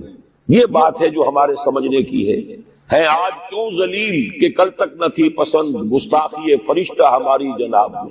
اس وقت صورت یہ ہو چکی ہے، آپ کو معلوم ہے کہ ہر جگہ پر پسماندگی کا نشان مسلمان ہیں. ہمارے سارے وسائل پر دوسروں کا قبضہ ہے. ایک ہی شے رہ گئی تھی تیل، خلیج کا تیل، اس پر بھی آ کر امریکہ کی فوجیں ان کے سر پر بیٹھ گئی ہیں. سارا کا سارا تیل اب ان کے قبضے میں. ادھر خلیج کے دہانے کے دونوں طرف وہ اپنے مورچے بنا رہے ہیں تاکہ یہاں کسی کا داخلہ نہ ہو سکے. بڑے بڑے جتنے لوگ ہمارے ان سب کی دولت ان کے پاس ہے. کہنے کو تو سلطان اور برونائی دنیا کا امیر ترین آدمی ہے، لیکن دولت ہے کہاں اس کی؟ انویسٹڈ تو وہی ہے، اسی کے بینکوں میں ہے، انہی کی کمپنیوں میں ہے. کسی کے پاس کچھ نہیں ہے. سعودی عرب کے کوئی ڈالر دے تو کہاں ہے؟ جیسے شہنشاہ ایران کا جو اثاثہ تھا، سرمایہ تھا، جو سارا کا سارا انہوں نے جو ہے وہ فریز کر لیا. تو یہ دولت تو ساری وہی ہے. کہنے کو ہے کہ آپ کے اکاؤنٹ میں اتنا روپیہ ہے، لیکن سوال یہ کہ وہ اکاؤنٹ فی الواقع کس کے قبضے میں؟ پھر آپ کو معلوم ہے کس طریقے سے مسلمانوں کے ساتھ سلوک ہو رہا. ہر جگہ پر جہاں چاہے جس طرح چاہے انہیں ستا لیں. اور ان میں بھی سب سے بڑھ کر جو بات میں آپ سے کہوں گا، آج دنیا میں جتنے بڑے پیمانے پر محمد عربی صلی اللہ علیہ وسلم کی توہین و تذلیل ہوئی ہے، پوری انسانی تاریخ میں نہیں ہوئی. رشدی نے کتاب لکھی، بدترین حملے کیے. کیا رنگیلا رسول کتاب تھی جو لکھی تھی کسی ہندو نے، جس کو کہ ایک مسلمان نے پھر خنجر بھونک کر اور ہلاک کر دیا تھا. وہ تو کچھ بھی نہیں تھی. اس کتاب کو رنگیلا رسول کو 100 سے ضرب دیجئے تو یہ کتاب بنتی ہے سیٹنک ورسز، اور وہ ملینز نہیں بلینز کی تعداد میں شائع ہوئی. اس کے خلاف احتجاج اگر کسی نے کیا ہے تو ان کے اوپر جوتے پڑے ہیں، ان پر ڈنڈے پڑے ہیں. پوری مغربی دنیا اس کے پیچھے آ گئی ہے، سپورٹ کیا ہے. لے لے کے ایک ملک نکلا ایران، اس نے کم سے کم یہ کہ اس کے قتل کا فتویٰ تو دیا، لیکن کیا کرے، قتل کرنے کی تو نوبت نہیں آئی. پورا عالم عیسائیت اس کی پشت پناہ ہے، اس کی مدد کر رہا. یہ اتنی بڑی توہین محمد رسول اللہ صلی اللہ علیہ وسلم کی اور آپ کی ازواج مطہرات کی، اور یہ بظاہر ایک ایسے شخص کے ہاتھوں جس کا نام مسلمانوں کا سا ہے، اس کا اتنا بڑے پیمانے پر ہونا. اور پھر یہ کہ مسلمان 120 کروڑ ہونے کے باوجود کچھ نہیں کر سکتے. میں وہ چیزیں نہیں گنوانا چاہتا کہ 15 لاکھ جو ہیں وہ ہمارے افغان بھائی جو ہیں انہوں نے جانیں دی. فائدہ کس کو پہنچا؟ تاحال امریکہ کو، کہ اس کی جو مد مقابل قوت تھی یو ایس ایس آر وہ ختم ہو گئی. اسی طریقے سے جو کچھ کشمیر میں ہو رہا ہے، ہماری بے ہمیتی، بے غیرتی کا عالم یہ ہے، ہم کچھ اندر خانے تھوڑی بہت کو مدد کر کے سمجھتے ہیں کہ ہم نے فرض ادا کر دیا، جبکہ فرض تو یہ ہونا چاہیے تھا کہ ہم براہ راست اعلان کرتے اور انڈیا کو الٹیمیٹم دیتے کہ اسٹاپ دس بزنس، یا یہ کہ پھر ہم سے جنگ ہے۔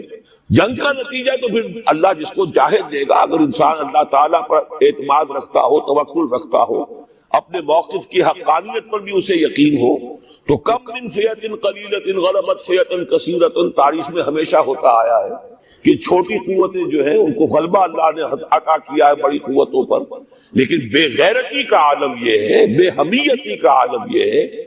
زبانی کلامی ہم سے بڑا ہمدرد کوئی نہیں مسلمانان کشمیر کا، جس لیڈر کو دیکھو بڑھ چڑھ کر بیان دے گا، لیکن عملاً ہم کیا کر رہے ہیں؟ یہ ساری صورتحال جو میں نے آپ کو بتائی ہے، ویسے تو اب یہ کہ اگر اس میں ایک خاکہ سا میں نے آپ کے سامنے رکھا ہے، اس میں رنگ بھروں تو ظاہر ہے کہ یہ پورا گھنٹہ اسی میں لگ جائے گا، لیکن جو اس کا اصل لب لباب ہے وہ یہ ہے کہ ہم اپنی جگہ بڑے خوش ہیں کہ ہم امت مرحوم ہیں، ہم تو امت محمد ہیں صلی اللہ علیہ وسلم، ہم تو اللہ کے پیارے ہیں، ہم اللہ کے لاڈلے ہیں، ہمیں اللہ کی شفاعت، ہمیں اللہ کے رسول کی شفاعت بھی ملے گی، جنت تو گویا کہ ہمارا پیدائشی مقام ہے۔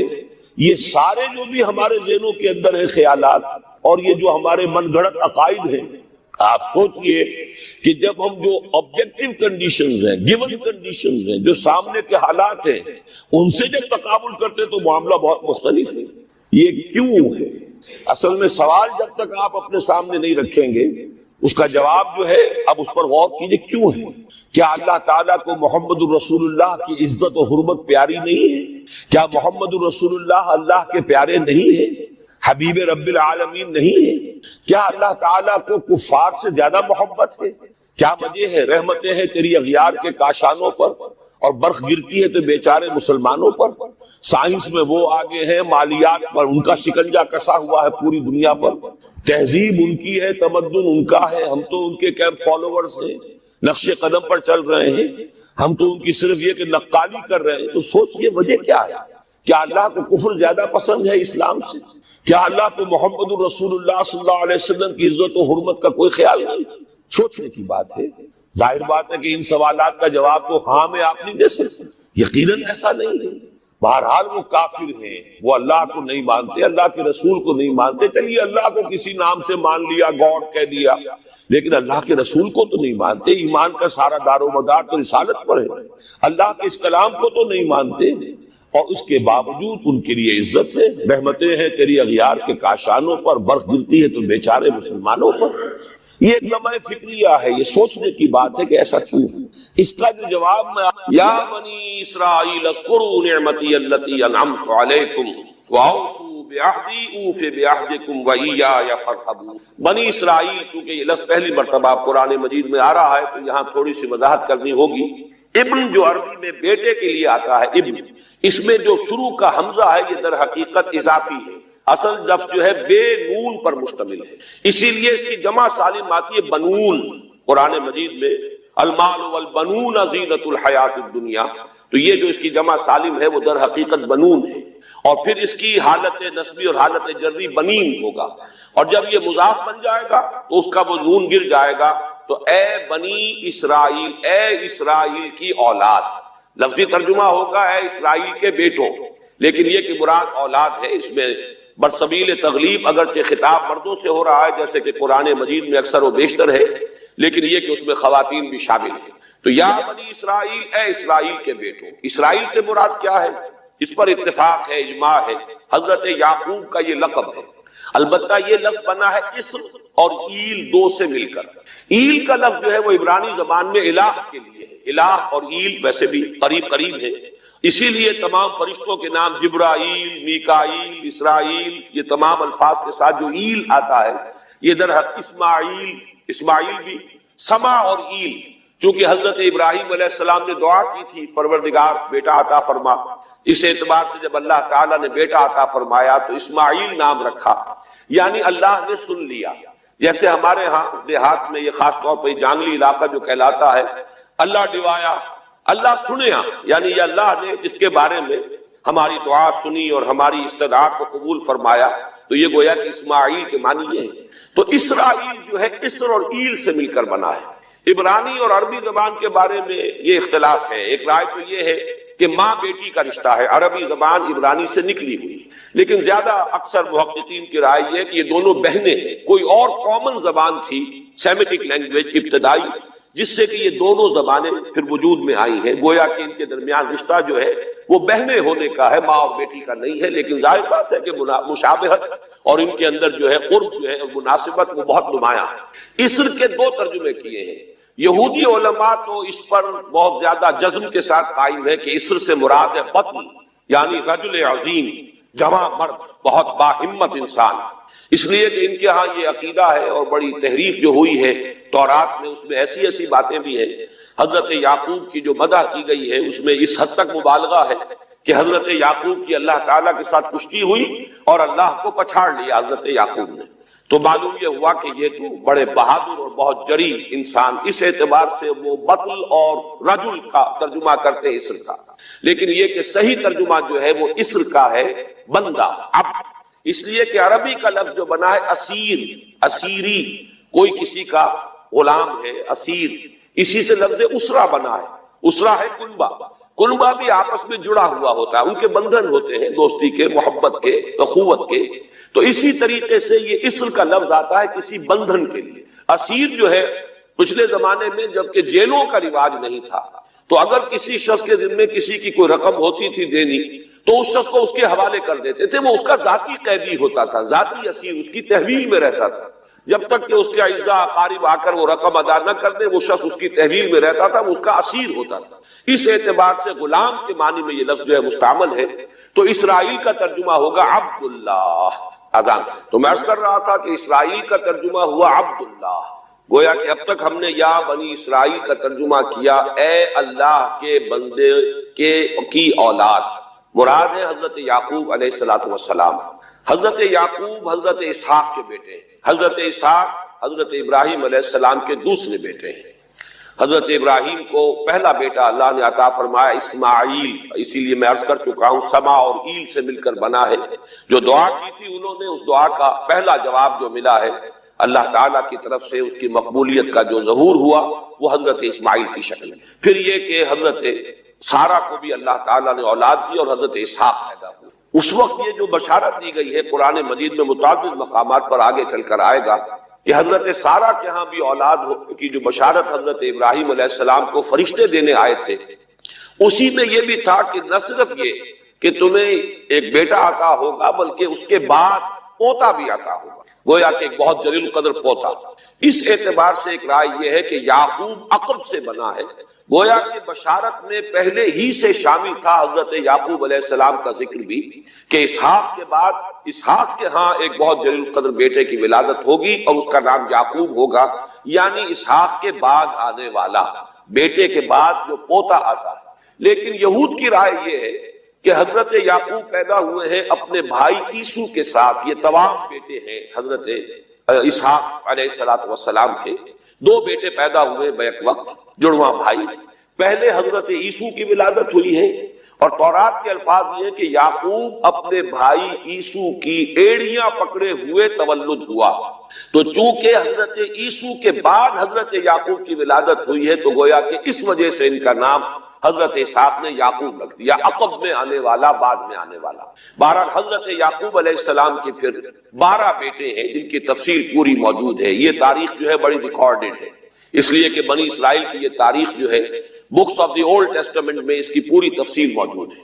4 بیویاں تھی حضرت یعقوب علیہ السلام کی جن سے 12 بیٹے ہوئے، 3 بیویوں سے 10 بیٹے تھے اور سب سے چھوٹی بیوی سے 2 بیٹے تھے حضرت یوسف اور بنیامین، اور ان دونوں سے حضرت یعقوب علیہ السلام کو بڑی محبت تھی۔ حضرت یوسف سے چونکہ یہ تاریخ شروع ہوتی ہے اس اعتبار سے کہ انہیں ان کے بھائیوں نے کنویں میں ڈالا، پھر اللہ تعالیٰ نے وہاں سے ان کے نکلنے کا سامان کیا، پھر مصر پہنچایا، پھر مختلف مراحل سے گزار کر انہیں وہاں ایک بہت اونچی پوزیشن تک پہنچایا۔ تو حضرت یوسف علیہ السلام سے اس اعتبار سے ان کی تاریخ شروع ہوتی ہے۔ 1906 قبل مسیح میں حضرت یوسف علیہ السلام کی پیدائش ہے، جہاں تک صحیح اندازہ کیا جا سکا ہے۔ یوں سمجھئے کہ آج سے تقریباً 4000 سال قبل یہ حضرت یوسف کی پیدائش ہے۔ اور حضرت یوسف پڑ پوتے ہیں حضرت ابراہیم کے. ان میں اگر آپ 200-250 سال کا اور اضافہ کریں تو آج سے کوئی 4,2500 سال قبل کی شخصیت بنتے ہیں حضرت ابراہیم علیہ السلام. حضرت یوسف کے زمانے میں پھر جیسے کہ وہ تفصیل سورہ یوسف میں آئے گی، یہ پورا خاندان آ کر کنعان میں تھے، لیکن وہاں سے آ کر مصر میں آباد ہو گئے. مصر میں ان کا بڑا اعزاز ہوا، اکرام ہوا. اس کے خاص حالات تھے کہ مصر میں اس وقت جو بادشاہت تھی وہ اصل مصر کے لوگوں کی نہیں تھی، بلکہ یہ بھی سیمیٹک لوگ تھے جو جا کر جنہوں نے عراق وغیرہ کے علاقے سے ہی جا کر انہوں نے فتح کیا تھا مصر کو. لہذا انہیں فرعون نہیں کہا گیا قرآن مجید میں، وہ فراعنہ کا خاندان نہیں ہے، بلکہ وہ تاریخ میں ہکسوس کنگز کہلاتے ہیں. تاریخ مصر میں وہ 15واں خاندان کہلاتا ہے وہاں کے بادشاہوں کا، 15th ڈائنیسٹی. اور یہ چونکہ لوکل نہیں تھا اس لیے ان کو فرعون نہیں کہا جائے گا، بلکہ یہ ہکسوس کنگز چرواہے بادشاہ تھے کہ جو عرب کے ان علاقوں سے آئے تھے جزیرہ نما سے، اور وہاں سے وہ چرواہے تھے. ان کا تو پیشہ ظاہر بات ہے صحرا میں کیا ہوتا ہے، بھیڑیں بکریاں پالنا، لیکن انہوں نے آ کر مصر کو فتح کیا، وہاں ان کی بادشاہت ہو گئی. محسوس ایسا ہوتا ہے کہ ایک سیاسی پہلو موجود تھا. وہ جو بادشاہ مصر نے جس طریقے سے اعزاز کیا ہے حضرت یوسف علیہ السلام کا، پھر جو اختیار دیا، جو اقتدار دیا، جو ان کو حیثیت دی، پھر انہیں اجازت دی کہ اپنے پورے خاندان کو بلا لیں، اور پھر مصر کا بہترین جو زرخیز ترین علاقہ تھا وہ انہیں عطا کر دیا کہ یہاں آباد ہو جاؤ. جوشن کا علاقہ، یا گوشن بھی کہتے ہیں، جشن بھی کہتے ہیں. یہ جو نائل کا ڈیلٹا ہے کہ جو جا کر آپ کو معلوم ہے کہ دریا جو ہیں جب بہت سی شاخوں میں تقسیم ہو جاتے ہیں سمندر میں گرنے سے قبل، تو وہ ڈیلٹا جو ہے زرخیز ترین علاقہ ہوتا ہے. آرٹیفیشل اریگیشن کے اور نظام تو تھے نہیں. جہاں دریا ہی چھوٹی چھوٹی نہروں کی شکل اختیار کر لے وہاں گویا کہ وہ فطری طور پر جو ہے بڑے وسیع رقبے کے اندر اریگیشن ہو سکتی ہے. تو اس ڈیلٹا کے علاقے میں بہترین علاقہ ان کو دیا گیا، وہاں آباد ہو جاؤ. وہاں یہ رہے ہیں گویا کہ پیرزادوں کی حیثیت. ابھی ان کے پاس کوئی شریعت نہیں، ابھی کوئی کتاب نہیں ملی، ابھی صرف یہ ایک خاندان ہے، حضرت ابراہیم کی نسل کا ایک خاندان. اس لیے کہ حضرت ابراہیم کی نسل میں حضرت اسماعیل کی نسل ہے کہ جو عرب میں آباد ہو چکی، ان کی نسل میں پھر حضرت اسحاق کے بیٹوں میں سے بھی عیسو کی نسل وہ اور جگہ پر آباد ہو چکی. اس اعتبار سے یوں نہ سمجھیے کہ نسل ابراہیم صرف ان پر مشتمل ہے. اسی طرح بنی قطورہ تیسری جو آپ کی اہلیہ تھی ان کی اولاد بھی، تو گویا کہ یہ بہت وسیع حلقہ ہے جو اولاد ابراہیم کا ہے. تو اولاد ابراہیم میں سے ایک شاخ ہے جو آ کر، یعنی حضرت یعقوب کے 12 بیٹے اور حضرت یعقوب بھی آ کر یہاں آباد ہو گئے، اور یہاں پھر یہ کچھ عرصے تک تقریباً 100-150 برس تک تو بڑے عیش میں رہے. یہ تقریباً یوں سمجھیے کہ 1850 قبل مسیح میں ان کا داخلہ ہوا ہے مصر کے اندر، اور وہاں پر 150 برس جو ہے انہوں نے بڑے عیش میں گزارے ہیں. یہ پیرزادے تھے اس لیے کہ بادشاہ معتقد ہو چکا تھا حضرت یوسف علیہ السلام کا، اگرچہ یہ تو ثابت نہیں ہوتا کہ وہ ایمان لایا ہو حضرت یوسف علیہ السلام پر، اس کا کوئی ثبوت نہیں، لیکن وہ تقید تھا.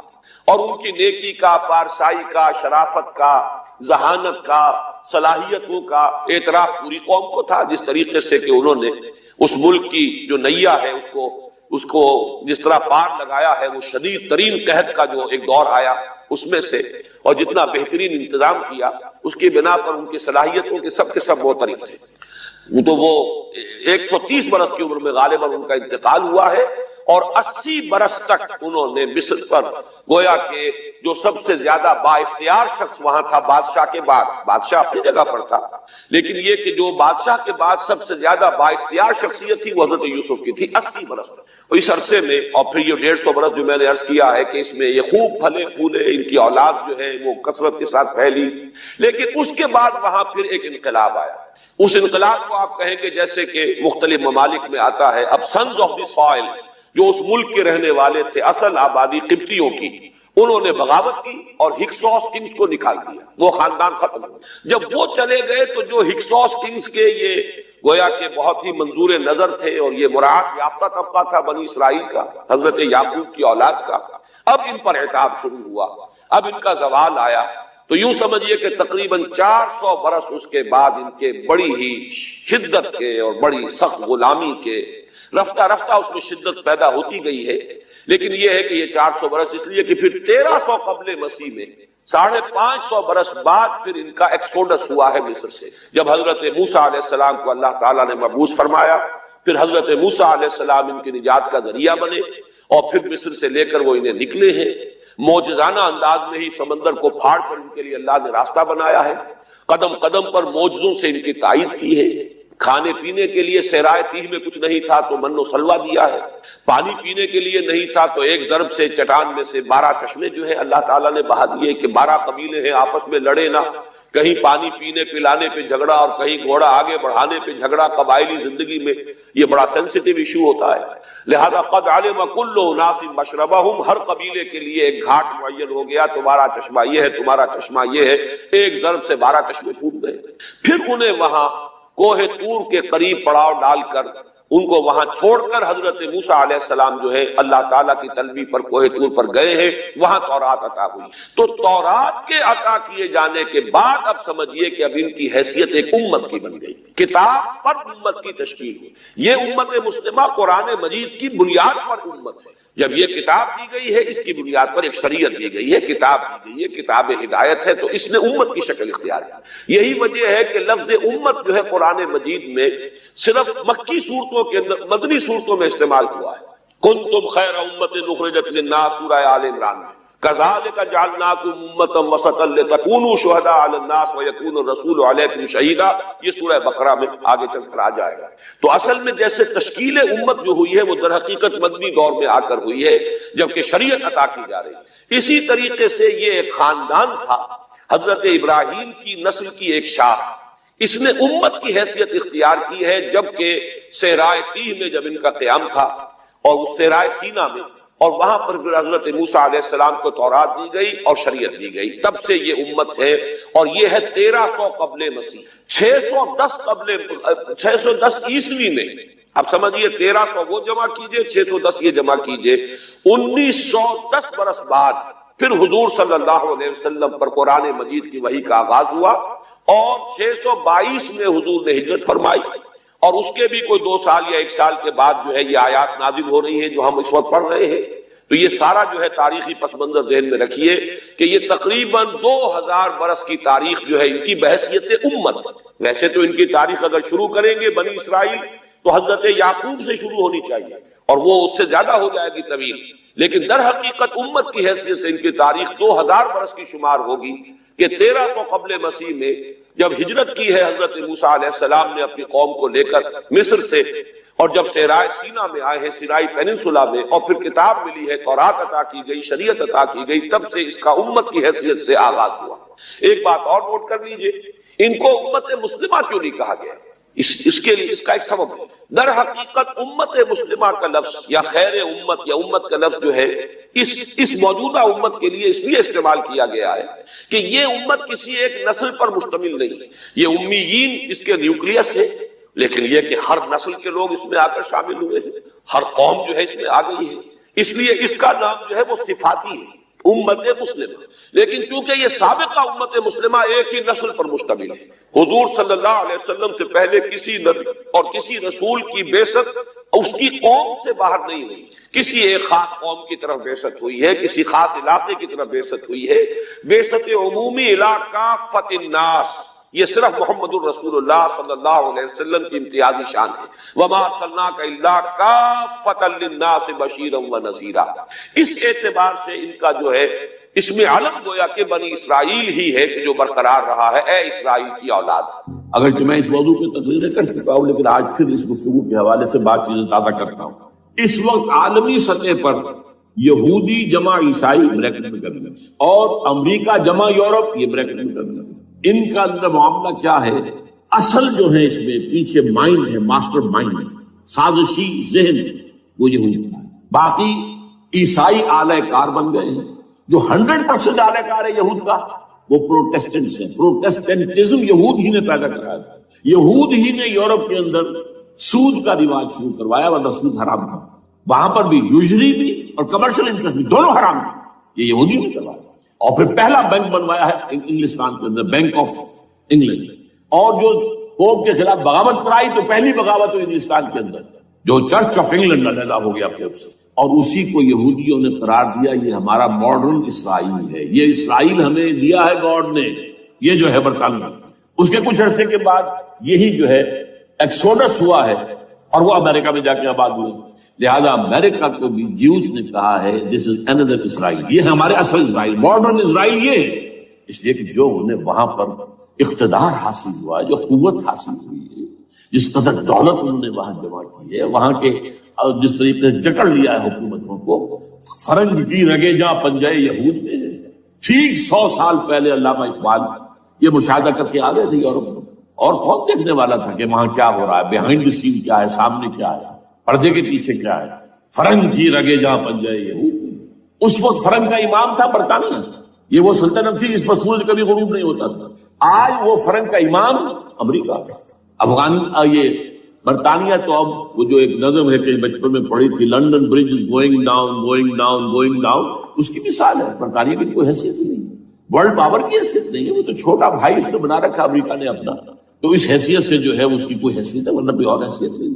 بہرحال ان دونوں میں یہ ہے کہ پیچھے ماسٹر مائنڈ، سازشی ذہن، پلاننگ، اسکیم ساری یہودی، اعلی کار امریکہ سب سے بڑھ کر، اس کے بعد برطانیہ، اور اس میں اصل پروٹیسٹنٹس، ان میں بیپٹسٹ، ان میں اس سے بھی آگے بڑھ کر ایونجلسٹ، جن کو کہتے ہیں بورن اگین کرسچنس، جن کو کہتے ہیں نیو کنزرویٹو کرسچنس، یہ تمام اصطلاحات آپ اخبارات میں پڑھتے ہوں گے، ان کو گروپ کرنا، یہ اصل اعلی کار، ان کو ایک نیا نام دیا گیا ہے کرسچین زائنسٹ۔ ایک یہودی زائنسٹ ہے، سارے یہودی زائنسٹ نہیں ہیں، بہت سے یہودی ہیں جو یہ زائنسٹ کے مخالف ہیں۔ چنانچہ میری ہوسٹن میں ملاقات ہوئی تھی ڈاکٹر وشو براڈ، بہت بڑا پروفیسر ایمیریٹس یہودی، لیکن یہ کہ اس نے کہا، بڑے اجتماع میں کہا، ہمارا اجلاس تھا وہاں پر، ہم نے یہ جو ہے بلایا تھا، ایک یہودی، ایک عیسائی اور ایک مسلمان، تینوں جو ہے وہ تقریریں کریں۔ نے کہا تھا کہ وی آر ناٹ سپورٹنگ اسرائیل۔ اس نے وہ عیسائی جو آیا ہوا تھا پروفیسر، اس نے کہا they are supporting Israel, we are not supporting Israel. اسی طرح میری جو ہوئی تھی round table conference, round table, اس میں ایک یہودی پروفیسر تھے، وہ ہسٹری کے پروفیسر، میں نام بھول رہا ہوں ان کا، انہوں نے کہا آئی ایم اینٹی زائنسٹ، میں زائنسٹ کے خلاف ہوں۔ تو زائنسٹ جو ہے اصل میں ایک سیکولر یہودیوں کی تحریک ہے، اور اس کے سب سے بڑے سپورٹرز کرسچین زائنسٹ وہ امریکہ میں بیٹھے ہیں۔ تو یہ ہے صورتحال۔ یہ جان لیجئے کیتھولکس جو ہیں یہ اتنے پرو یہودی نہیں ہیں، اب رفتہ رفتہ وہ بھی اس کے اندر آ کر شامل ہو گئے۔ یورپ جو ہے زیادہ Catholics, Roman Catholics, Roman Catholics کا یہ بھی آپ نے جملہ پڑھ سنا ہوگا کہ یہ جو ترکی جو ہے ہمارا ملک، یہ جو کوشش کرتا رہتا ہے گھسنے کی یورپین یونین کے اندر، تو ایک دفعہ جان شراک نے کہا تھا، بڑا پیارا جملہ تھا، Why doesn't Turkey understand that we are a Christian club؟ یہ ہماری جو یونین ہے یورپین، یہ تو کرسچین کلب ہے، وہ مسلمان ہے، وہ کس وجہ سے آنا چاہتا ہے، کیوں تو خود داخل ہونا چاہتا ہے؟ Why doesn't Turkey understand that we are a Christian club؟ لیکن یہ ہے رومن کیتھولکس، اور ان کا میں بعد میں آپ کو بتاؤں گا۔ یہی آپ کو معلوم ہے کہ یورپ نے عام طور پر اسرائیل کا اتنا ساتھ نہیں دیا جتنا امریکہ دیتا رہا، اور کسی درجے میں ان کے دلوں میں سافٹ کارنر جو ہے عرب فلسطینی کے لیے بھی رہا ہے۔ یہ معاملہ ایران کے بارے میں بھی رہا ہے، جس قدر اسٹرانگ ایکشن امریکہ لینا چاہتا ہے، یہ جو ہے اس کے ساتھ نہیں ہے۔ یہ دونوں کا فرق ہے، وہ میں اس کا ایک بنیاد بعد میں بتا دوں گا آپ۔ بہرحال ان کا ایک جو ایجنڈا ہے وہ دو، سمجھیے کہ دو اس کے نکات ہیں، دو رسیوں کے مانند یہ آپس میں بٹا ہوا ہے۔ پہلا، عالم اسلام کے مادی اور مالیاتی وسائل، خصوصاً تیل پر قبضہ، یہ ان کا دنیاوی اعتبار سے، دولت کے اعتبار سے، وسائل کے اعتبار سے اس وقت کا ایجنڈا ہے۔ ویسے تو اس سے اوپر وہ چاہتے ہیں پوری دنیا پر، وہ تو بعد کی بات ہے، کہ ابھی نہ وہ روس کو چھیڑ رہے ہیں نہ چین کو چھیڑ رہے ہیں۔ چین تو ان کا سب سے بڑا جو ہے بزنس پارٹنر ہے، سب سے بڑا، اور چین کو رفتہ رفتہ وہ اپنی لائن پر لا رہے ہیں۔ اب تو صرف یہ کہ وہ ایک پارٹی گورنمنٹ وہاں رہ گئی ہے جو کہ کمیونزم کے دور کی یادگار ہے، باقی ان کی جو اکانومی ہے وہ تو آ چکی ہے اسی رخ کے اوپر جو یورپ کی ہے، مغرب کی ہے۔ نمبر دو ایجنڈا کیا ہے؟ دنیا میں کہیں بھی اسلام کے بحیثیت ایک نظام زندگی ظاہر ہونے کا کوئی موقع نہیں دینا۔ We have to nip the evil in the bud at any cost۔ یہ ان کے ایجنڈے کا دوسرا بنا، یہ دو انٹرٹوائنڈ، جیسے آپ لڑیوں کو پٹ دے کر رسی بناتے ہیں، ایسے یہ دو لڑیاں ہیں۔ اسلام کا پولیٹیکل سوشل اکنامک سسٹم کہیں نہ آ جائے، ہو نہ جائے آشکارا شر پیغمبر کا، یہ ابلیس نے کنکلوڈ کیا، مجھے ابلیس کی مجلس شورا ہے، ہو نہ جائے آشکارا شر پیغمبر، کہیں ایسا نہ ہو کہ پیغمبر کی شریعت دنیا کے سامنے آ جائے، پیغمبر کا نظام آ جائے۔ الحذر، آئین پیغمبر سے 100 بار الحذر، حافظ ناموس زن، مرد آزما مرد آفری، یہ معاشرتی نظام ہو گیا۔ موت کا پیغام ہر نوع غلامی کے لیے، نہ کوئی فخور و خاکہ نہ گدائے رہنسی، یہ سیاسی نظام آ گیا اور کرتا ہے دولت کو ہر آلودگی سے پاک و صاف۔ منعموں کو مال و دولت کا بناتا ہے امین، تم دولت کے امین و مالک نہیں ہو۔ اور اس سے بڑھ کر اور کیا فکر و عمل کا انقلاب، بادشاہوں کی نہیں اللہ کی ہے یہ زمین، ان الارض للہ، یہ نظام کہیں نہ آ جائے، یہ ہے جس پہ کہ وہ خطرہ محسوس کر رہا تھا۔ اور اس کے بعد یہ کہتے ہیں یہ تو تھا عصر حاضر کے تقاضے، لیکن یہ کہ صورتحال کیا ہے، ہو نہ جائے آشکارا شرع پیغمبر کہیں ہے یہی، یہ معاملہ اس طرح رکھو کہ خود مومن ہے محروم یقین، یہ غنیمت ہے کہ خود مومن ہے محروم یقین۔ ہمیں اگر کوئی سہارا ملتا ہے تو اس سے کہ مومنوں کو بھی، نام نہاد مسلمانوں کو بھی اپنے اس نظام پر یقین ہے، وہ نماز پر یقین رکھتے ہیں، روزے پر رکھتے ہیں، زکوٰۃ کو بھی دو بھی اللہ تعالیٰ جس کو تفویض دیتا ہے، حج کرتے ہیں، عمرے کرتے ہیں، یہ ہے سب، لیکن یہ کہ یہ غنیمت ہے، چشم عالم سے رہے یہ پوشیدہ یہ آئین تو خوب۔ وہ ابلیس کہتا ہے کہ یہ آئین چشم عالم سے پوشیدہ رہنا چاہیے، یہ غنیمت ہے کہ خود مومن ہے محروم یقین۔ ہمارے لیے جو ہے اگر کوئی سانس لینے کی جگہ ہے وہ یہ ہے، حوصلہ افزائی اگر ہے تو اس میں ہے کہ خود مومن محروم یقین ہے، اس کے سامنے وہ راستہ ہے ہی نہیں۔ اب لیجیے یہودیوں کے ایجنڈے کو میں تجزیہ کر رہا ہوں۔ سب سے پہلے World Bank, IMF، globalisation, TRIPS, ان تمام ہتھ کنڈوں کے ذریعے عالمی مالیاتی استعمال جو بظاہر امریکہ کا ہوگا حقیقت اب یہود کا ہوگا۔ یہودیوں کے نزدیک پوری نوع انسانی حیوانوں کے مانند ہے، they are not human beings, they are goyams, they are gentiles، یہ انسانی شکل میں حیوان ہیں، اور جیسے حیوانوں کو ایکسپلائٹ کرنا، استعمال کرنا انسانوں کا حق ہے۔ گھوڑے کو آپ باندھتے رہے ہیں نا ٹانگے کے آگے، اور بیلوں سے آپ ہل جتواتے رہے ہیں، تو جیسے یہ حق ہے ایسے ہمارا حق پوری دنیا کے جو ہے وسائل کو کھینچے۔ ہاں جیسے گھوڑے اور بیل کو بھی کچھ نہ کچھ دانا تو ڈالنا پڑتا ہے، چارہ تو دینا پڑتا ہے، تو ان کو بھی کچھ دو۔ یہ پوری نوع انسانی ورکرز بن کر رہ جائے، حیوان بن جائیں، بالکل شہوت کے غلام بنا دو انہیں، اخلاقی اقدار کا بیڑا غرق کر دو، خاندانی نظام کو تہوبالا کر لو۔ یہ باقاعدہ جو protocols of the elders of دی زائنٹل سب میں موجود ہے لکھا ہوا، جو 1897 میں انہوں نے پاس کیا اپنا پروگرام، بیسل سوئٹزرلینڈ کا ایک شہر ہے، protocols of the elders of دی زائنٹل۔ ان کو حیوان بنا دو، بس حیوانوں سے کام لیتے رہو۔ ہاں ان کی کمائی کا کچھ حصہ ان کے لیے چھوڑ دو، وہ بھی زندہ رہیں، وہ بھی آخر کام کیسے کریں گے، اور اصل جو ہے ملائی کھینچ لو اپنے اس نظام کے ذریعے سے۔ World Bank, IMF، stock exchange, TRIPS, globalisation, اس کے ذریعے سے عالمی مالیاتی استعمال۔ نمبر 2، ایک ہے ان کا ایجنڈا، یہ تو عالمی ہے، دوسرا ایجنڈا کیا ہے، وہ لوکل، وہ کیا ہے، گریٹر اسرائیل کا قیام، جس میں مصر کا سارا زرخیز علاقہ شامل ہوگا، جو ڈیلٹا کا علاقہ کہلاتا ہے، جہاں کے اس وقت کے بادشاہ نے، حضرت یوسف علیہ السلام کے زمانے کے بادشاہ نے، وہ فرعونہ کے خاندان میں سے نہیں تھا، وہ عرب تھا، عربوں ہی سے کسی وقت کوئی قوم آئی تھی جو کہ مصر پر قابض ہو گئی تھی، اس نے حضرت یوسف کے خاندان کو لا کے وہاں آباد کیا، بہترین جشن کا علاقہ کہلاتا ہے، بہترین۔ وہ کہتے ہیں ہمارا ہے، ہم رہے وہاں پر کئی 100 برس تک رہے، عراق ہمارا ہے، وہاں ہمیں قید میں رکھا گیا، نبوکدنصر دے گیا تھا۔ عرب کا شمالی حصہ جو ہمارا ہے، وہاں خیبر میں یہودی قلعے تھے، اور وہاں مدینے کے اندر جو ہے 3 قبیلے یہودی تھے جنہیں محمد نے صلی اللہ علیہ وسلم وہاں سے نکال پار کیا تھا۔ یہ جارڈن، یہ ترکی کا بھی کچھ حصہ ہمارا، باقی پورا لبنان اور پورا فلسطین، یہ سب اس کے اوپر بنے گا ایک گریٹر اسرائیل، دیسی لوگ کر کے، اور اس کے لیے ضروری ہے ایک بہت بڑی جنگ، ایسے آسانی سے نہیں ہو جائے گا۔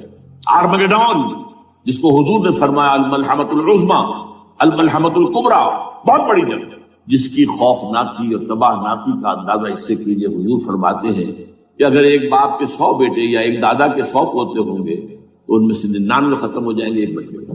اور ایک جگہ فرماتے ہیں اتنی اموات ہوں گی، اتنی لاشیں ہوں گی کہ ایک نفاست پسند پرندہ جو ہے، جو گندگی پہ نہیں اترنا چاہتا، ایک تو ہے یہ کوے، چیلے، گیند، وہ تو گندگی ہی کی تلاش میں مردار کھانے کے لیے، وہ تو لاشوں کو نوچ رہے ہوں گے، وہ پرندہ جو ہے نفاست پسند پرندہ، وہ نہیں اتر سکے گا، اڑتا اڑتا چلا جائے گا، لیکن لاشوں کا سلسلہ ختم نہیں ہوگا، یہاں تک کہ تھک ہار کر لاشوں پر گر جائے گا۔ یہ دور نہیں ہے، اس لیے کہ اس پر متفق ہیں یہودی بھی اور عیسائی، پروٹیسٹنٹس عیسائی اس کے پوری طرح متفق۔ آرمیگڈون جسے آپ تھرڈ ورلڈ وار کہہ لیں، الملحمۃ العظمیٰ کہہ لیں، الملحمۃ الکبریٰ کہہ لیں، حضور کے الفاظ میں یہ آئے گا۔ اس کے نتیجے میں گریٹ اسرائیل بنے گا۔ نمبر 3 پھر بنے گا تھرڈ ٹیمپل جو ٹائٹس نے گرا دیا تھا 70 میں، سن 70 عیسوی، جسے گرے ہوئے کتنا عرصہ ہو گیا؟ 2008 اندازہ کر لیجیے۔ 1800